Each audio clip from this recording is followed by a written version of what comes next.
প্রতিদিন প্রতিক্ষণ নিঃশ্বাসে প্রশ্বাসে বিশ্বাসে এই স্বদেশ। সকলের বাচ্চা যেন সুশিক্ষায় শিক্ষিত হয় এই বলে আমার কথা শেষ করছে। আল্লাহ হাফেজ। আসসালামু আলাইকুম।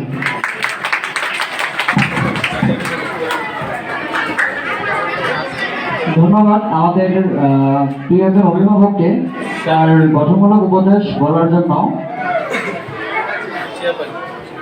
এই পর্যায়ে আমাদের মাঝে বক্তব্য নিয়ে আসছে শিহাব। এই পর্যায়ে আমাদের মাঝে বক্তব্য নিয়ে আসছেন শিহাব হোসেন।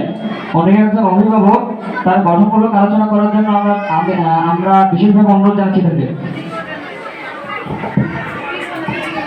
আসসালামু আলাইকুম ওয়া রাহমাতুল্লাহি ওয়া বারাকাতুহু।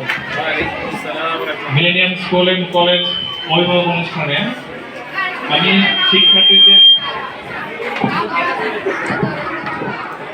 শিক্ষার্থীদের নৈতিক চরিত্র এবং শিক্ষাদান এবং ভবিষ্যৎ গঠনে মিলেনিয়াম স্কুল এন্ড কলেজের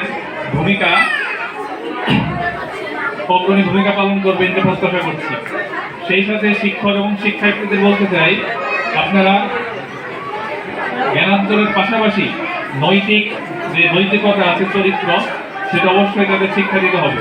কারণ সন্তানদের মধ্য থেকে যদি নৈতিকতা, ন্যায়পরায়ণতা না থাকে তাহলে তারা কখনোই সুশিক্ষা অর্জন করতে পারবে না।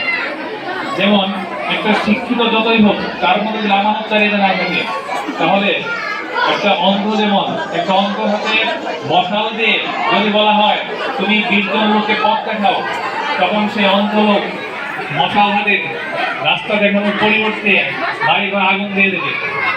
ঠিক তেমনি একটা যত লোক শিক্ষিত থাক না কেন, তার মধ্যে আমানতদারিতা না থাকে তাহলে সে ঘুষখোর হবে, তাহলে সে অন্যায়ভাবে টাকা অর্জন করতে শিক্ষিত হওয়ার পরে। তাই জন্য আমাদের শিক্ষার পাশাপাশি নৈতিকতা, আমানতদারিতা দরকার, যেটা বই পুস্তকে লেখা থাকে না, সেটা গার্ডেন হিসেবে আমাদের গার্ডেনকেও শিক্ষা দিতে হবে, যারা টিচার আছে তাদেরকেও শিক্ষা দিতে হবে। কারণ শিক্ষার পাশাপাশি আমানতদারিতা, ন্যায়পরায়ণতা বড়ই আমাদের অভাব। সেই জন্য আমরা একটা শিক্ষিত হয়ে সবচেয়ে বেশি চুরি করতেছি, সবচেয়ে বেশি ঘুষ খাচ্ছি।